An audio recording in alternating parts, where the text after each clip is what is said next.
때에 하나님을 기쁘시게 합시다. 인사하시 바랍니다.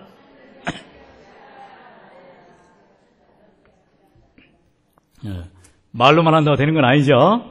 배워야 됩니다. 어떻게 하는 것이 하나님을 기쁘게 하는 것인가? 오늘 말씀을 통해서 우리가 귀를 쫑긋하시고 말씀에 나온 하나님을 기쁘시게 하는 인생이 되기를 우리가 다짐하며 결단하는 은혜의 시간이 되기를 간절히 소원합니다. 우리가 계속해서 데살로니가 전서를 우리가 여행하고 있습니다. 여행이라 한다 해서 제주도 가는 여행이 아니고 성경 말씀을 찾아 우리가 나아가고 있습니다. 벌써 네 번째 시간, 그래서 데살로니가 전서 4장을 보고 있습니다. 본문은 이제 마지막 종말의 때에 하나님을 기쁘시게 할 것이 무엇인가를 바울을 통하여서 하나님은 말씀하고 계십니다. 먼저 자기 자신에 대해서 거룩할 것을 말합니다. 그리고 이웃에 대해서 서로 사랑하고 마지막으로 하늘나라의 소망을 가지고 하나님을 기쁘시게 하라고 말하고 있습니다. 이제 데살로니가 교회를 통하여서 오늘 우리 한광교회에 주시는 이 하나님의 음성을 들어보기를 원합니다. 먼저는 거룩한 인생입니다. 무슨 인생이라고요? 거룩한 인생. 바울은 우리 자신을 향한 하나님의 뜻이 바로 거룩한 것이라고 말하고 있습니다. 우리 다 같이 한번 3절 말씀을 읽어보겠습니다. 본문 3절 시작. 하나님의 뜻은 이것이니 너희의 거룩함이라 곧 음란을 버리고. 아멘. 말세의 때에 우리는 어떻게 살아야 되느냐? 바로 말씀처럼 거룩함으로 살아야 하는 것입니다. 왜요? 하나님의 뜻이 거룩하기 때문에, 하나님은 거룩하시기 때문에 우리들도 거룩하게 살아야 한다는 것입니다. 왜요? 우리가 7절에도 다시 한번 반복하여 말하고 있습니다. 7절 말씀을 읽겠습니다. 시작. 하나님이 우리를 부르심은 부정하게 하심이 아니요 거룩하게 하심이니. 아멘. 무슨 말이에요? 예수님의 구별된 삶을 살아라는 것입니다. 저와 여러분은 우리가 뭐라고 부릅니까? 성도라고 부릅니다. 다 같이 합시다. 성도.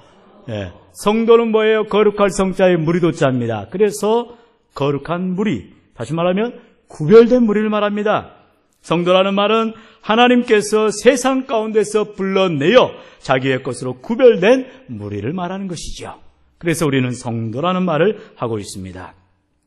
오늘 우리가 거룩이란 말을 좀 더 찾아가 보기를 원하는데요. 민수기 3장에 보면 거룩의 뜻이 나옵니다. 우리 다 함께 민수기 3장 3절 앞에 나오고 있습니다. 민수기 3장 3절을 같이 읽겠습니다. 시작. 이는 아론의 아들들의 이름이며 그들은 기름 부음을 받고 거룩하게 구별되어 제사장 직분을 위임받은 제사장들이라. 아멘. 하반절에 보면은 거룩하게 구별되어 이렇게 말하고 있습니다. 다시 말하면 거룩이라는 말은 구별되었다 이런 말입니다. 하나님은 거룩하시다라는 말은 인간들의 죄로 말미암아서 하나님과 단절되고 오염되었을 때에 하나님은 인간과 본질적으로 다르다는 것입니다. 여러분, 우리가 하나님에 대해서 설명을 하려고 하면 마치 장님이 코끼리 잡듯이 이러쿵저러쿵 설명할 수가 있습니다. 그러나 이 세상의 어떤 것으로도 하나님의 신성을, 하나님의 성품을, 하나님의 형상을 우리는 그려낼 수가 없습니다. 그래서 특별히 우리 교단, 우리 합동 측은 이런 성전의 그런 성화나 또는 상징물이나 이런 것들을 가급적이면 우리가 다 취하지 않고 있습니다. 왜요? 그걸 형상화시켜 놓으면 하나님은 그 안에 국한되어 버리는 거예요. 그래서 우리는 그것을 피하는 것입니다. 여기 말씀에 나온 것처럼 민수기 3장 3절에 보면 하나님은 거룩하시다 했는데 그 거룩이라는 것은 구별되었다라는 말과 같은 의미입니다. 그래서 베드로전서에 보면 1장 16절에 내가 거룩하니 너희도 거룩할지니어다 이렇게 말하고 있어요. 하나님이 거룩하시기 때문에 우리도 거룩하라는 것입니다. 이 말은 베드로 사도가 레위기의 11장 45절의 말씀을 그대로 말한 것입니다. 하나님이 직접 말씀하셨죠. 내가 거룩하니 너희도 거룩할지어다. 우리를 거룩하게 하시는 하나님. 그래서 이번 작년이죠. 작년 여름에 우리 주일학교 아이들이 여름성경학교 때 참 그 좋은 교육을 받아서 하나님의 이름들을 이렇게 날마다 부르면서 해가지고 저의 뇌리 속에도 기억이 되어 있는데요. 여호와 카도시 이런 말을 아이들이 막 합니다. 거기에서 카도시라는 말이 바로 거룩하다라는 말이죠. 여호와 카데시라는 말로 쓰여집니다. 이것이 바로 영어의 holy, 헬라어로는 이제 들어와서 하기오스가 전이 되어서 영어의 holy가 되는 거룩하다라는 말이 되는 것이죠. 하나님은 거룩하십니다. 그렇기 때문에 그 거룩하신 하나님을 닮아 우리들도 거룩한 삶을 살으라는 거예요. 거룩하게 살으라 해서 예를 들어서 교회 갈 때 꼭 성령체를 이렇게 가슴에 이렇게 품고 이렇게 딱 품재면서 교회를 다니라는 것이 아니고, 예전에 그런 이야기가 있어요. 어떤 목사님께서 다급하게 이렇게 성령책을 쥐고 교회를 가시는데 이렇게 진 겁니다. 뭐예요? 거꾸로 진 거예요. 그러니까는 어떤 성도님이 한 분 이제 또 아주 원칙주의자 성도님 와가지고, 목사님 그게 뭡니까? 성경책, 그 귀한 성경책을 거꾸로 쥐고 다니십니까? 아니, 거꾸로 지든 얽혀지든 그건 중요한 문제가 아니에요. 여러분, 외양에 치우쳐서는 안 된다는 것입니다. 그래서 성경에 말합니다. 경건의 모양을 찾지 말고 뭐예요? 경건의 훈련에 이르라. 여러분, 겉으로 드러나는 모습으로 거룩한 삶을 사는 척 해서는 안 된다는 것입니다. 이번에 제가 그 스크랩을 한 내용이 있는데 너무나 귀한 말씀이라 우리 함께 은혜를 나누길 원해요. 우리가 잘 아는 바퍼 목사님 있습니다. 여러분 잘 아시죠? 그 바퍼 목사님이 결혼할 때 특이하게 결혼해서 저도 기억이 아주 생생합니다. 신부하고 결혼했어요. 신부하고 결혼. 아이고, 헷갈려라, 나도. 남자가 신부하고 결혼하면 안 되죠? 네. 웃지도 않으시네. 네. 갑자기 이해하는 말을 했는데. 수녀하고 결혼했어요. 그래서, 어떻게 목사님이 우리 합동측이 아닙니다. 네. 우리 장신대를 나오신 통합측 목사님이신데, 그리고 항상 이렇게 노만 칼라 해가지고, 이렇게 신부들이 입는 그런 스타일의 또 옷을 입었어요. 사실은 그렇게 입은 이유가, 청량리의 588에 그렇게 전도하고 또 구제하면서 사역을 하는데, 한 번은 어떻게 됐어요? 어떤 그 588의 그런 이 여자분들이 이렇게 막 멱살 잡고, 이게 넥타이가 있으니까 그냥 끌고 다니면서 막 혼을 냈다는 거 아닙니까? 포주에게 막 데려가고. 그러니까 이거 넥타이를 매선 안 되겠구나, 이 동네에선. 그래가지고 노만칼라 했다는 또한 얘기도 있긴 합니다. 아무튼 이 바포 목사님이 여러 가지 센세이션을 일으키면서 아주 목회에 큰 그런 패러다임을 만들어냈어요. 그런데 그분이 이제 지난 2월 초에 은퇴를 했습니다. 네, 아직 잘 모르시는 분들이 계시는데, 나이가 젊어요. 50대 중반입니다. 우리 총회는 70세가 정년이기 때문에 그 이전에 물론 은퇴하신 분도 계시지만 통합측은 65세입니다. 그러다 보니까 아직도 10여 년을 남긴 그런 목사님이세요. 그런데도 불구하고 벌써 은퇴를 하시는 거예요. 왜? 본인의 그러한 바포 사역을 더 열심히 하기 위해서는 담임 목사의 일이 더 너무 분주하다는 거예요. 그래서 그 일은 신실한 자기 후임 목사님에게 물려드리고 이제 본인은 온전히 그 바포 사역만 하겠다는 거예요. 전 참 그 부분도 아주 귀하다고 생각을 하는데, 그보다 더 대단한 게 이제 은퇴를 하다 보니까 교회에서 뭐가 나와요? 퇴직금이 나옵니다. 얼만큼 나왔어요? 이만큼 나왔어요. 4억이 나왔어요. 대단하죠? 물론 그만한 우리나라에 그런 일이 없기 때문에, 그런 큰 일을 하였기 때문에 4억이라면 충분히 받을 만하지 않겠나 싶어요. 근데 그 4억을 뭐예요? 전부 다 반납을 하는 거예요.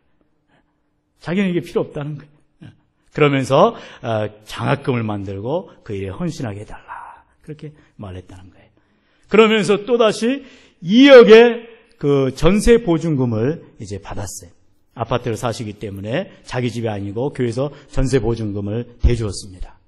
근데 그 2억도 이제 나중에 반납을 하겠다는 거예요. 1억은 자기의 자녀들이 있는데 자녀들이 결혼하면 1억을 반납하겠다. 지금 데리고 사니까 같이 있지만. 그리고 나머지 1억은 부부가 하늘나라 가면 그때 사후에 반납하겠다. 그래서 한 푼도 교회로부터 받지 않고 다 내겠다는 거예요. 여기에서 저는 물질의 그러한 깨끗함만을 얘기하자는 것이 아닙니다. 그러니 그런 결단을 할 수 있는 것은 참으로 구별된 삶, 하나님만 의지하고 믿음으로 살아가니 모든 것이 흡족한 것이에요. 걱정할 게 없는 거예요. 우리가 잘 알듯이 D.L. 무디 목사님이, 그 고아들의 아버지였던 목사님이 그렇게 한 끼 한 끼를 걱정하며 살아가는 것이 아니라 기도만 하면 그 즉시 점심때 되면 빵 공장에서 차들이 계속해서 와가지고 그 고아들 수천 명을 먹이는 놀라운 역사를 체험했다는 것입니다. 이런 그런 기적을 체험한 사람들은 걱정할 게 없어요. 하나님과 늘 동행하기만 하면 하나님이 다 채워주시고 그야말로 만나를 내려주시기 때문에 그런 삶에 염려가 없는 것입니다. 여러분, 우리가 살아가는 것이 구별의 삶이요 거룩의 삶인데 우리가 세상 사람들과 똑같은 욕심을 부리고 세상 권력을 찾고 세상 명예를 쫓는다면 이것은 무슨 구별된 삶이라는 것이겠습니까? 그래서 저는 그런 뉴스를 보면서 참 우리 한국교회가 소망이 있다. 오늘 김연아가 쇼트 프로그램에서 세계 신기록을 세웠다 해서 그게 희망이 있는 게 아니고 혹시라도 그거 가지고 너무너무 기분 좋아요. 목사님 은혜 됩니다. 무슨 은혜가 됩니까? 그건 아무 상관이 없는 거고 우리가 예수 믿는 믿음의 삶을 살아가는 경주하는 삶을 살아가는 그 모습이 참으로 은혜된 거 아니겠습니까? 이런 많은 목사님들이 이제 많은 교회들이 붕괴되어지고 커감으로 인해서 그들의 그러한 욕심을 착복하고 세습하고 때로는 여러 가지 그러한 사회의 부정적인 모습들이 드러나는 그걸로 인해서 한국교회가 많이 어떤 신뢰도가 땅에 떨어졌었습니다. 근데 최근에 이러한 참으로 젊은 목사님들이 그리고 다음 세대의 젊으신 분들이 이러한 앞장서서 헌신하는 것들을 볼 때에 우리 한국교회는 참으로 소망이 있는 줄로 믿습니다. 우리 한번 로마서 12장 2절입니다. 우리 다 같이 로마서 12장 2절 말씀을 읽겠습니다. 시작. 너희는 이 세대를 본받지 말고 오직 마음을 새롭게 함으로 변화를 받아 하나님의 선하시고 기뻐하시고 온전하신 뜻이 무엇인지 분별하도록 하라. 아멘. 다니엘이 바로 이와 같은 삶을 살았던 것입니다. 다니엘은 어떠하였습니까? 바로 금신상에 바쳐진 음식을 먹지 않기로 그는 결단하였습니다. 그리고 절하지 않았습니다. 그리고 그는 늘 매일 해왔던 것처럼 이제 성전을 향하여 하루에 3번씩 무릎 꿇고 하나님의 감사기도를 했습니다. 우리가 잘 알듯이 다니엘서 6장 10절에 보면 다니엘은 그가 그렇게 하나님을 바라보고 기도하며 나아갈 때에 이렇게 하면 자기에게 어려움이 올 것을 알고 있었습니다. 자기가 이렇게 하면 사자굴에 던져질 것을 알고 있었습니다. 그럼에도 불구하고 그는 기도했던 것입니다. 여러분, 이게 바로 구별된 삶, 이 세상에서의 변화된 삶을 살아가는 것이라는 겁니다. 우리가 말로만 사랑하자, 말로만 구별되자, 말로만 하나님의 말씀대로 살자는 것이 아니라 진실로 하나님을 기쁘시게 하는 그런 삶을 조그만 것 하나라도 실천하라는 것입니다. 별거 없지 않습니까? 예를 들어서 교회를 오는데 마당에 휴지가 떨어져 있어요. 그러면 그런 생각이 들 것입니다. 아이, 집사님 뭐 하시는 거야? 우리 관리사면 돌면서 청소 좀 하시지. 그런 생각이 든다면 이 마귀가 그 마음을 들어가게 된 거예요. 어떤 생각이 들어야 돼요? 저건 내가 주워야지. 빨리 주워서 쓰레기통에 버리고 교회를 아름답게 해야지. 여러분, 우리 교회는 그런 아름다운 헌신과 봉사가 곳곳에 있습니다. 화장실을 들어가 보아도, 때로는 우리가 기도체에만 보아도 예배 후에 어떤 분은 불을 싹 꺼버립니다. 그래서 남겨져 있는 분들이 대화도 못해요.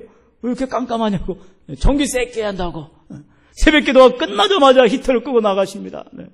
추워서 덜덜덜 떨면서 기도하게 하시고. 좀 그런 건 틀어도 되는데, 그 얼마나 기름값 낭비한다고. 오히려 기도하는 게 더 은혜지요. 이따 관리집사님 히터 좀 켜시고 연속 기도해야 되니까. 여러분, 우리 교회는 참 이렇게 아끼고 살피고 또 교회를 사랑하는 이런 아름다운 헌신들이 있습니다. 저는 그것들을 볼 때마다 참으로 하나님께 감사합니다. 하나님께서 참으로 우리 귀한 성도님들이 이렇게 구별되게 하시고 아름다운 봉사를 통해서 하나님을 기쁘시게 하는구나. 그런 귀한 고백들을 하게 된다는 것입니다. 얼마 전에 해외 토픽에 이런 뉴스가 나온 적이 있습니다. 텍사스 주에 있는 달라스의 커버넌트 여자 농구팀과 그리고 같은 리그에 있는 달라스 아카데미 팀이 이제 농구 시합을 했어요. 우리하고는 상관이 없으니까 관심이 없는데 중요한 건 여기에서 이 커버넌트 팀이 100대 0으로 이겼답니다. 아니, 세상에 무슨 농구 시합을 10대 0도 아니고 100대 0으로 이겼습니다. 한 점도 아카데미 팀이 못 얻었습니다. 그런데 이 커버넌트 팀과 상대였던 달라스 아카데미 팀은 주의력 부족한 그러한 그 학습 장애가 있는 아이들, 학생들을 위해서 설립한 그런 장애 학교였습니다. 그렇기 때문에 이미 어느 정도 예상된 시합이었어요. 3쿼터까지 88대 0이었답니다. 그러던 그 스코어가 이제 마지막 쿼터에 가서는 100대 0으로 맞춰가지고 완전히 망신을 주었던 것입니다.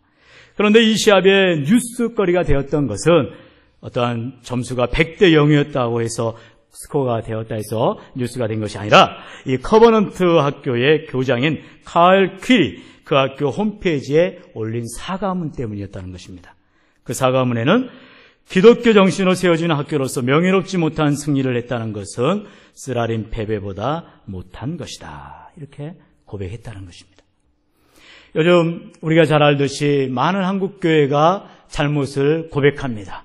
그래서 어떤 학복협이랄지 한국복음주의협이랄지 이런 우리 한국교단의 중진되신 목사님들이 모일 때마다 지난번 국민일보에 보니까 그 모임에서는 정말로 우리가 잘 아는 훌륭한 목사님들, 연세가 70, 80 다 되신 목사님들이 이 강단에 모이셔서 무릎을 꿇으시고 함께 우리가 회개합니다. 우리가 과거에 일제 앞에서 신사참배한 회개합니다. 또는 이런 여러 가지 옛날 그 50대랄지 그러한 그 군사정권 앞에 우리가 앞잡이 노릇했던 것을 회개합니다. 이러한 회개하는 것들을 보았어요. 얼마나 귀한 고백인지 모릅니다. 무슨 말입니까? 우리가 구별된 삶을 살아야 된다는 것입니다. 올바른 모습을 보여야 한다는 것입니다. 사회의 정의를 이루어내야 된다는 것입니다. 세상 사람들이 돈을 좋아하고 명예를 좋아한다고 우리들도 똑같이 돈을 좋아하고 명예를 좋아해서 되겠습니까? 세상 사람이 욕심을 부릴 때 나도 욕심을 부린다면 세상과 무슨 차이가 있겠냐는 것입니다. 우리는 사도 바울처럼 사명을 따라서 이 세상의 행복을 추구하는 자들이 아니라 하나님의 기준을 붙들고 거룩한 인생을 사는 저와 여러분이 되어야 할 줄로 믿습니다. 여러분, 두 번째로 하나님을 기쁘시게 하는 인생이라는 것은 바로 서로 사랑하는 인생입니다. 우리 한번 따라해 봅시다. 서로 사랑하는 인생입니다. 우리 9절 말씀 우리 다 같이 읽어보겠습니다. 본문 9절 시작. 형제 사랑에 관하여는 너희에게 쓸 것이 없음은 너희들 자신이 하나님의 가르치심을 받아 서로 사랑함이라. 아멘. 우리가 이웃에 대해서 어떻게 살아야 되느냐, 그것은 바로 상당한 포괄적인 뜻을 가지고 있어요. 이웃에 대해서 섬겨야 된다, 사랑해야 된다, 그들을 전도해야 된다, 여러 가지 말할 수 있죠. 그런데 오늘 이 시간 말씀을 통해서 우리가 기억해야 될 것은 서로 사랑하라는 것입니다. 그런데 성경에 처음에 나오는 이 형제 사랑, 처음에 나오는 이 형제 사랑이란 말은 필레오의 사랑을 말합니다. 그러니까 형제지간에 또는 이웃간에 그런 친구와 같은 그런 필레오의 사랑을 말하는데, 그 사랑을 계속해서 유지를 하다 보면 9절 하반절에 나온 서로 사랑함이라, 하나님의 가르치심을 받아 서로 사랑함이라, 이 서로 사랑함이라, 이 사랑은 아가페 사랑을 말하는 것입니다. 여러분, 우리가 처음부터 아가페 사랑으로 나아갈 수는 없습니다. 우리는 처음에는 형제 사랑으로 나아갈 수가 있어요. 예를 들어서 이번에 IT 지진이 났을 때 우리 목사님께서 이제 당회를 통해서 우리가 돕기로 작정하고, 또 온 한국교회가 이 일에 일치단결해서 일원화시키고 창구를 일원화시키고 지금 후원하고 있어요. 우리 교회도 엄청난 헌금이 모여졌어요. 그래서 아마 이제 다음 주보에도 기재되고 또 기독신문에까지 나오게 될 것입니다. 기독신문에 나온다는 것은 뭐예요? 일정액 이상이 되면 우리 목사님 얼굴이 이렇게 대문짝만하게 나오고 신문에 실리게 돼요. 감사할 일이죠.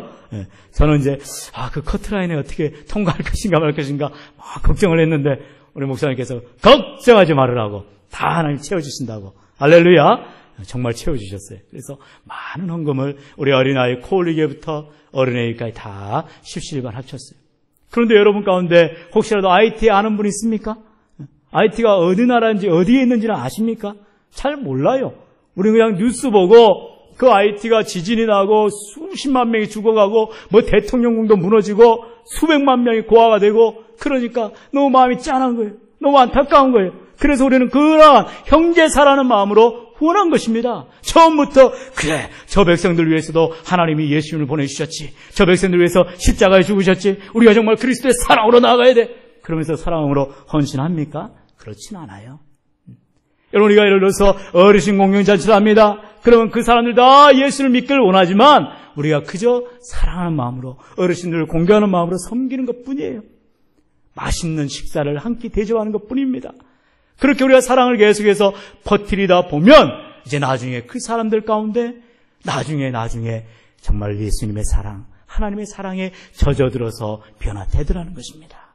여러분, 이게 바로 전도인 것입니다. 전도라는 것이 처음부터 작정을 하고 우리가 처음부터 마음에 각오를 하고 저 사람은 지옥 가면 절대로 안 돼. 그러면서 가서 뭐라고요? 예수 천당 불신죠. 그러면 안 된다는 것입니다. 우리는 잘 알듯이 먼저 관계를 잘 가져야 되는 거예요. 그래서 이웃에게 좋은 이웃의 모습으로 섬기라는 것입니다. 이제 우리가 봄이 되면은 또 한영원 사랑 축제를 하게 될 텐데요. 그래서 우리가 지난주부터 수요예배 후에 수요예배실에 모여서 연속 기도를 하고 있습니다. 기도로 시작된 이 모임은 하나님이 반드시 좋은 열매를 맺게 하여 주실 줄 믿습니다. 왜요? 전도하기 전에 먼저 기도하는 거예요. 우리가 그들을 사랑으로 품는 것입니다. 그럴 때에 하나님께서 일을 이루어 주신다는 것입니다. 여러분, 사소한 것에서 감동을 줘보세요. 작은 섬김에서 큰 감동을 주게 되어 있는 것입니다. 내가 10만 원짜리 무슨 백화점 상품을 줘서 그 사람이 교회에 나오는 것이 아니라 내 가정에 조그만 남는 또는 밑반찬 또는 김치 한 쪼가리를 나눠줌으로 인해서 그 가정이 녹아지고 그 가정이 변화되더라는 거예요. 여러분은 그 사실을 압니다. 그게 바로 형제 사랑하는 것입니다. 이러한 형제 사랑을 통하여서 하나님을 기쁘시게 하는 인생이 된다라고 오늘 말씀하고 있는 것입니다. 이제 마지막으로 하나님을 기쁘시게 하는 인생이 무엇이냐? 하늘나라에 대한 소망의 인생이라는 것입니다. 바울은 자는 자들에 대해서 말씀하고 있는데요. 우리 본문 13절 말씀입니다. 13절 말씀 우리 다 같이 한번 읽겠습니다. 시작. 형제들아, 자는 자들에 관하여는 너희가 알지 못함을 우리가 원치 아니하노니 이는 소망 없는 다른 이와 같이 슬퍼하지 않게 하려 함이라. 아멘. 바울을 통하여서 데살로니가 교인들이 참으로 하나님을 기쁘시게 하는 삶을 살아가는데 그들은 바로 구별된 삶을 살았다는 것입니다. 그리고 또한 형제 사랑하는 그런 삶을 살았다는 거예요. 그리고 마지막으로는 하늘나라에 대한 소망을 가지고 살았다는 것입니다. 여기에서 본문에 보면 형제들아, 자는 자들에 관하여는 그랬습니다. 자는 자들이라는 무슨 말이에요? 죽은 자들을 말합니다. 우리는 성경적으로 죽었다고 말하지 않고 잔다라는 표현을 씁니다. 왜 그렇습니까? 자는 것은 나중에 어떻게 되니까? 그렇죠. 깨어나니까. 우리가 이제 하나님이 부르셨다. 그래서 불을 솟자 서서 소천 그렇게 말합니다. 얼마나 멋진 말입니까? 하나님이 부르셔서 어떻게 했다고요? 어떻게 하셨다고요? 돌아가셨다고. 돌아가셨다는 말이 무슨 말이에요? 원래 있어야 할 그 본향으로 갔다라는 것입니다. 여러분, 우리가 죽음에 대해서 벌벌벌 떠는 것은 마귀의 계략입니다. 여러분, 예수 믿는 사람은 죽음이 결코 두렵거나 벌벌벌 떨 일이 아닌 줄로 믿습니다. 왜냐? 우리는 이 땅에서는 유한한 삶을 살아갑니다. 아무리 돈이 많아도 그 돈을 짊어지고 천국으로 갈 수가 없는 거예요. 아무리 건강해도 이 땅에서는 병원 신세를 칠 수밖에 없는 것입니다. 그리고 우리 은퇴하신 전도사님 늘 말씀하시잖아요. 하나님 빨리 부르셔야 되는데, 빨리 부르셔야 되는데. 뭘 빨리 불러요, 하나님이? 때가 돼야 부르죠. 네. 우리 전도사님, 우리 교회를 위해서 또 새성전 씌울 때까지 눈에 불을 켜시고 열심히 기도하셔야 됩니다. 뭘 또 아멘 하십니까? 우리들도 아멘 해야죠. 전도사님만 기도하면 되겠습니까? 다 같이 기도할 줄로 믿습니다. 여러분, 우리는 이렇게 죽음에 대해서 초월한 삶을 살아가는데 우리가 어떤 주일학교에서 이런 이야기가 있었답니다. 예화인데요. 주일학교 선생님이 아이들한테 질문을 했어요. 여러분, 사람이 착한 일을 많이 하면 천국 갑니까? 여러분 한번 아이들이라 생각하시고 대답해 보세요. 기예요? 아니에요? 아니에요. 그랬어요. 자, 그러면 교회 열심히 다니면 천국 가요? 아이들이 대답합니다. 아니요. 그렇게 말해요. 이게 선생님이 당황 시작하는, 아니, 이것들이 지금 교회를 열심히 다녀야 예수 믿고 천국 갈 텐데. 그것도 아니라는 거예요. 그럼 어떻게 해야 천국 갑니까? 그랬더니 아이들이 대답합니다. 죽어야 천국 갑니다! 그렇게 대답해요. 죽어야지. 죽어야 천국 간다니까요. 우리 은퇴조사에 빨리 천국 가고 싶어서 죽어야 되겠다는 거죠. 근데 우리 노인들 하시는 말씀 가운데 아이고, 빨리 죽어야지. 그게 무슨 말이라고요? 거짓말. 우리 지난주에 담임 목사님이 하신 말씀, 거짓말 하지 말라 했습니다. 네. 사명 다할 때까지 우리 하나님이 안 죽이세요. 안 데려가십니다. 그래서 우리는 열심히 신앙생활을 해야 되는데, 이 바울은 지금 죽음에 대해서 슬퍼하지 말아라라고 말하고 있어요. 왜 그렇습니까? 그것은 바로 우리는 세상의 사람들처럼 소망이 없는 사람이 아니기 때문에 우리는 늘 어디를 소망하고 있어요? 하늘나라를 소망하고 있어요. 그래서 지금 내가 비록 고난당하고 지금 이 땅에서는 내가 좀 어렵고 힘들지만 저 하늘나라, 주님이 나를 다시 오라 할 때에 하늘나라에 가면은 정말로 얼마나 좋을까, 그것을 기대하며 소망하며 살아가는 줄로 믿습니다. 그래서 바울은 소망 없는 다른 이와 같이 슬퍼하지 말라라고 말하는 거예요. 하나님을 기쁘시게 하는 인생은 우리가 하늘나라에 대한 소망을 가지고 살아가는 인생인 것입니다. 그리스도인은 소망 중에 사는 자들입니다. 소망이라는 말은 뭐예요? 내세에 대한 소망인 것입니다. 하늘나라를 소망하며 믿으면서 나아가라는 것입니다. 그리고 모든 성도의 삶은 이러한 정말론적인 삶을 살아가야 되는 것입니다. 그러므로 하늘나라가 없는 인생은 절망의 인생인 것입니다. 소망이 아니기 때문에 절망인 것입니다. 우리는 항상 새하늘과 새 땅을 바라보고 다시 오실 예수 그리스도를 소망하며 믿음으로 살아야 할 줄로 믿습니다. 우리 한번 따라합시다. 다시 오실 예수님을 소망하며 삽시다. 그렇게 하고 되겠습니까? 자, 한번 주먹을 불끈 쥐시고, 사람도 몇 명 안 오셨는데 한 수천 명 온 것처럼 큰 소리로, 자, 다시 오실 예수님을 소망하며 삽시다. 할렐루야. 이렇게 구할할 때 쓰시는 분이 계시는데, 양모 권사님, 공부할 때는 열심히 공부해도 따라할 때는 따라하시면 됩니다. 혹자 그런 말씀하죠. 강사 목사님, 강사분들이 열심히 쓰시다가 나중에 보냐고, 안 본다고. 그러니까 따라하라니 잘 따라하셔야 돼요. 뭐라고 따라하셨어요? 다시 오실 예수님을 소망하며 삽시다. 여러분, 남편 바라고 사는 것이 아니고, 할렐루야. 그렇다고 지금 남편 째려보지 마시고, 아내 바라보고 사시지 마시고, 그렇다고 아내 그 바가지 때문에 아이고 못 살아 그러지 마시고, 자식 바라보고 사지 마시고, 아이고 내 눈에 넣어도 안 아플 자식 아니겠습니까? 그러나 그것은 1차가 아닙니다. 그것은 2차요 3차입니다. 우리에게 가장 우선한 것은 누구밖에 없어요? 예수님밖에 없어요.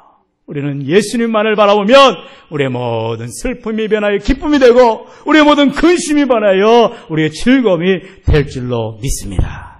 사랑하는 성도 여러분, 말씀을 맺겠습니다. 하나님은 저와 여러분을 하나님의 신실한 백성으로 하나님을 기쁘시게 하는 인생들로 부르셨어요. 성도라고 말합니다.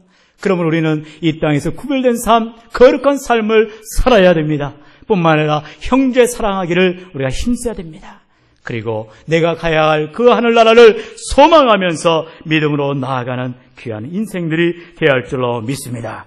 이와 같이 거룩함과 서로 사랑함과 하늘나라에 대한 소망의 인생을 가지고 하나님을 기쁘시게 하는 저와 여러분 되기를 주의 이름으로 간절히 축원합니다.